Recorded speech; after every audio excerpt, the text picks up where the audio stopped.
بسم اللہ الرحمن الرحیم۔ تیسرا پارہ ہے سورۃ البقرہ کی آیت نمبر 282۔ قرآن مجید کی سب سے بڑی آیت ہے قرض کے لین دین کے حوالے سے، کیونکہ سود کی حرمت کے بعد آپس میں ایک دوسرے کے ساتھ تعاون کے سلسلے میں اللہ پاک نے قرض کے لین دین کو جائز قرار دیا ہے، اس نظریے اور سوچ کے ساتھ کہ قرض دینے والا اپنی دی رقم سے زائد وصول نہیں کر سکتا، اگر کرے گا تو سود کے ذمہ میں آئے گا، اور قرض لینے والا لی رقم اس پہ قابض نہیں ہو سکتا، اسے ہر صورت ادا کرنا ہو۔ اور قرض واحد ایسی چیز ہے کہ جو شہید کو بھی معاف نہیں۔ رسول اللہ صلی اللہ علیہ وسلم جب جنازہ کوئی بھی آپ کے سامنے آتا تو آپ جنازہ پڑھانے سے پہلے اس بات کی وضاحت طلب کر لیا کرتے کہ اس بندے نے کسی کا کوئی قرض تو نہیں دینا۔ اس لیے قرض کے حوالے سے ہمیں بہت محتاط رہنا چاہیے، اور اگر اس طرح کا معاملہ ہے تو قرض جو ہے اسے کوشش کر کے جتنی جلدی ہو سکے اسے ادا کرنا چاہیے۔ آج کی اس آیت میں 3 باتوں کا اللہ پاک نے ذکر کیا ہے۔ سب سے پہلی بات کہ جب قرض کا لین دین ہو تو اسے لکھ لینا چاہیے۔ دوسری بات کہ قرض کی مدت اسے متعین کر لینا چاہیے، کتنی مدت تک، کتنے عرصے تک یہ قرض لینا ہے۔ تیسری بات کہ اس ڈیل کے اوپر 2 گواہ مقرر کر لینے چاہیے۔ یہ 3 باتوں کا حکم اللہ پاک نے اس آیت کے اندر ارشاد فرمایا ہے، اور یاد رکھیے اس کے ماں باپ کی جو آیت ہے اس کو اگر سامنے رکھا جائے تو یہ جو 3 شرائط ہیں ان میں اختیار ضرور دیا گیا ہے، لیکن آئندہ معاملات میں بگاڑ سے پہلے اگر انسان سمجھے کہ لینے والا قرض لے کر کے رفو چکر ہو سکتا ہے تو یا مزید کوئی اور اس طرح کا بگاڑ پیدا ہو سکتا ہے، تو بہتر یہ ہے کہ تحریر لکھ کے اس کی مدت مقرر کر کے اس کے اوپر ان بااعتماد گواہوں کی گواہی ڈالی جائے جن کے اوپر مکمل بھروسہ ہونا چاہیے کہ یہ مشکل وقت میں جانبدارانہ فیصلہ نہیں کریں گے بلکہ غیر جانبدارانہ فیصلہ کر کے حقدار کو اس کا حق دلوائیں گے۔ قرآن مجید کی آیت ہم پڑھتے ہیں، لفظوں سے ہی، ترجمے سے ہی بالکل ساری باتیں واضح ہیں، مزید وضاحت کی ضرورت نہیں ہے۔ اعوذ باللہ من الشیطان الرجیم، سورۃ البقرہ کی آیت نمبر 282۔ یا ایھا الذین آمنوا، اے ایمان والو، اذا تداینتم بدین الی اجل مسمی، جب بھی تم آپس میں قرض کے لین دین کا معاملہ کرو ایک مدت مقررہ مدت تک جب تم آپس میں قرض کا لین دین کرو تو فاکتبوہ، اس کو تم تحریر کر لو کہ ہماری آپس میں یہ ڈیل ہوئی ہے۔ وَلْيَكْتُبْ بَيْنَكُمْ كَاتِبٌ بِالْعَدْلِ، اور تمہارے درمیان جو تحریر کرنے والا صاحب عدل ہے اسے چاہیے کہ وہ لکھنے میں کسی قسم کی تاخیر نہ کرے، بلکہ اسے چاہیے کہ وہ لکھ لے ان 2 فریقین کے درمیان جو معاہدہ ہے۔ وَلَا يَأْبَ كَاتِبٌ أَن يَكْتُبَ كَمَا عَلَّمَهُ اللَّهُ، پھر اللہ پاک نے مزید تاکید فرمائی ہے، لکھنے والے کو حکم دیا کہ تم آپس میں جو ڈیل ہو رہی ہے تمہاری قرض کی لین دین کی، تم صاحب عدل سے لکھوا لو، اور صاحب عدل جو ہے لکھنے والا، تحریر کرنے والا، اسے انکار نہیں کرنا چاہیے جو اس کو اللہ نے تعلیم دی ہے، تو اس تعلیم کے مطابق، اس علم کے مطابق وہ ان کی تعریف لکھ دے۔ وَلْيُمْلِلْ عَلَيْهِ الْحَقِّ، اللہ فرماتے ہیں جو قرض لینے والا مقروض ہے اس کے ذمہ ہے کہ وہ تحریر کے اوپر زور دے۔ اللہ پاک نے مقروض کو کہا ہے کیونکہ وہ قرض لینے والا ہے تو اس کا حق ہے کہ وہ تحریر ہر صورت کروائے۔ وَلْيَتَّقِ اللَّهَ رَبَّهُ، اللہ فرماتے ہیں اپنے اللہ سے وہ ڈرے جو اس کا رب ہے۔ وَلَا يَبْخَسْ مِنْهُ شَيْئًا، تو اس کے اندر کوئی بھی بات باقی نہیں رہنی چاہیے، یا پھر جو مال اس نے لیا ہے، رقم اس نے لی ہے بطور قرض، اس کے اندر کمی نہ کرے، جتنا اس نے لیا ہے اس کو برابر اس کو واپس کرنے کا ارادہ بھی کرے اور اتنی ہی رقم لکھوا دے۔ یہ نہیں اگر 10 روپے لیے ہیں تو 8 روپے لکھوا دے، یہ بات نہیں ہے۔ تحریر بالکل آپس میں ڈیل کے برابر ہونی چاہیے۔ فَإِنْ كَانَ الَّذِي عَلَيْهِ الْحَقُّ سَفِيهًا أَوْ ضَعِيفًا، اللہ فرماتے ہیں اگر قرض لینے والا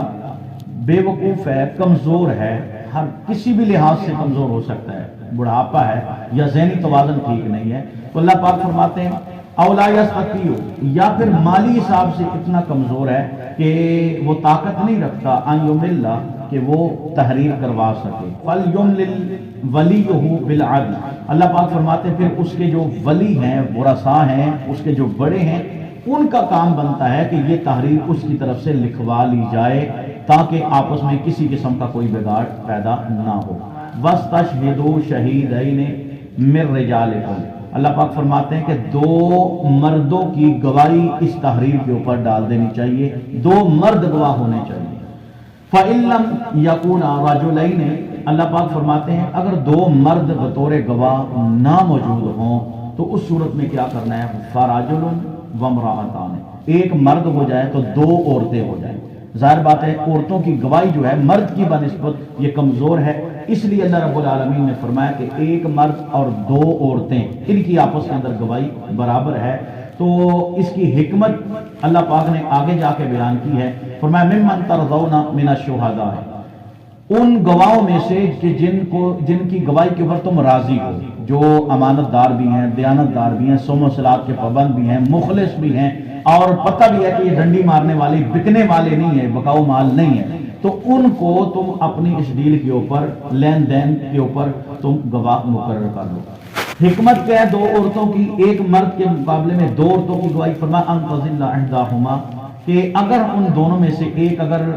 رائے راستے ہٹ بھی جائے، بھول بھی جائے، بٹک بھی جائے، تو فتذکر احداہما الاخری، تو دوسری اس کو یاد دلا دے کہ فلاں موقع کے اوپر ہم نے فلاں بندے کی لین دین کے معاملے میں ہم نے گواہی دی تھی، اس لیے کہ وہ عقل کے اعتبار سے مردوں کی بنسبت کمزور ہیں، تو اللہ پاک نے 2 عورتوں کی گواہی ایک مرد کے برابر یہاں پہ بیان کی ہے۔ فرمایا ولا یأبى الشہداء، جو گواہی دینے والے ہیں وہ بھی انکار مت کریں اذا ما دعوا، جب انہیں بلایا جائے کہ بھائی آؤ آج فیصلہ ہے،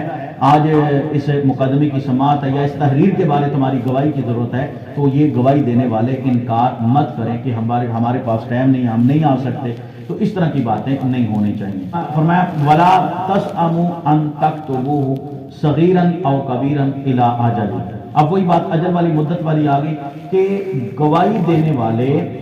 یا لکھنے والے اس بات کے اندر اکتاہٹ محسوس نہ کریں کہ بھائی یہ تو مقدمہ ہے ہی چھوٹا ہے، یہ لین دین ڈیل ہے ہی چھوٹی، اسے نظر انداز۔ فرمایا چھوٹا معاملہ ہو یا بڑا معاملہ ہو تو اس کی مدت تعین کر کے لکھنے والوں کے اندر اکتاہٹ نہیں ہونی چاہیے، بلکہ وہ ایک قدم ایڈوانس لکھ دیں تاکہ معاشرے کے اندر کوئی بگاڑ لین دین کے معاملے میں پیدا نہ ہو سکے۔ ذالکم اقسط عند اللہ، اللہ نے حکمت بھی بیان کر دی، فرمایا یہ اللہ کے ہاں زیادہ انصاف پسند ہے کہ تحریر کر دی جائے، مدت مقرر کر دی جائے اور گواہی ڈال دی جائے، یہ زیادہ انصاف والی بات ہے۔ وَأَقْوَمُ لِشَهَادَتِ، اور گواہی کے اعتبار سے یہ تحریر جو ہے یہ زیادہ مضبوط ہے کہ جب لکھا جائے گا، تحریر لکھی جائے گی اور تحریر کے اوپر ہی گواہوں کا بھی ذکر ہو جائے گا، تو ظاہر بات ہے گواہی دینے والے تحریر کے مطابق گواہی دیں گے تو یہ بات انتہائی مضبوط ہو جائے گی، کوئی بندہ کسی کا حق تلف نہیں کر سکے گا۔ وَأَدْنَا، اور زیادہ قریب ہے اللہ ترتابو کہ تم شک میں پڑ جاؤ،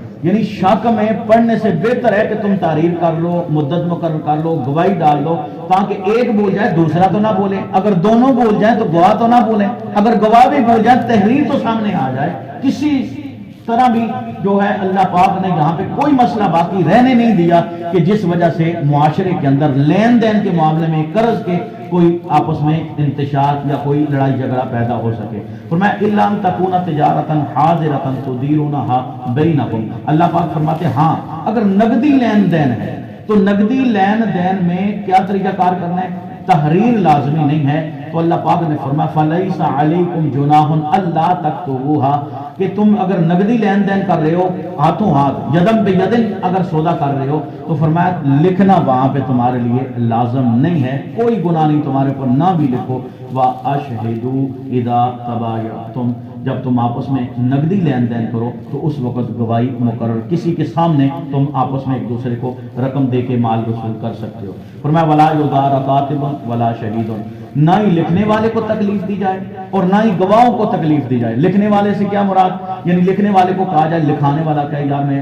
100 روپیہ دیتا ہے، تو 150 لکھ لے، 120 لکھ لے، 125 لکھ لے، یعنی زیادہ رقم لکھوا کے اس کو تکلیف دینے والی بات ہے۔ ظاہر بات ہے وہ نا انصافی والی، اور اس کی قلم جب حرکت میں آئے گی جو اس نے لکھا ہے وہ پھر آخر فیصلہ تو اسی بھی ہوگا، اس لیے لکھنے والے کو بھی تکلیف نہ دی جائے اور گواہوں کو بھی بلیک میل نہ کیا جائے، ولا شہیدوں، اور نہ ہی گواہوں کو تکلیف دی جائے۔ وَإِن تَفْعَلُوا، اگر تم یہ کام کرو گے، لکھنے والے کو کسی غلط تحریر کے اوپر مجبور کرو گے یا پھر گواہوں کو تم بلیک میل کر کے اپنے حق میں ان کو لالچ دے کر کے اپنے حق میں گواہی دلواؤ گے تو فرمایا اس وقت فَإِنَّهُ فَسُوقٌ بِكُمْ، تو تم گناہ گار بن جاؤ گے، تم حق تلف کرنے والے بن جاؤ گے۔ وَاتَّقُوا اللَّهَ، اللہ سے ڈرو، انصاف والی بات کرو، اللہ سے ڈرتے رہو۔ وَيُعَلِّمُكُمُ اللَّهُ، یہ تعلیم اللہ تم کو دے رہا ہے، یہ سبق اللہ تم کو پڑھا رہا ہے، یہ درس اللہ تم کو دے رہا ہے۔ وَاللَّهُ بِكُلِّ شَيْءٍ عَلِيمٌ، اللہ ہر چیز کا علم رکھنے والے ہیں۔ یہ قرآن مجید کی وہ آیت ہے جو سب سے بڑی آیت ہے، اور دوسرے نمبر پہ حضرت عبداللہ بن عباس رضی اللہ تعالیٰ فرماتے ہیں یہ نزول کے اعتبار سے قرآن مجید کی سب سے آخری آیت ہے۔ باقی انشاءاللہ قرض ہی کے حوالے سے مزید باتیں اگلے آیت کے اندر بھی اللہ پاک نے ارشاد فرمائی ہیں، انشاءاللہ اگلے درس میں ان کا ذکر ہوگا۔ اللہ پاک مجھے آپ کو معاشرے کی اصلاح کا سبب بنائے اور قرض کے لین دین میں صحیح معنوں میں قرآن و سنت کو فالو کرنے کی توفیق عطا فرمائے۔ وآخر دعوانا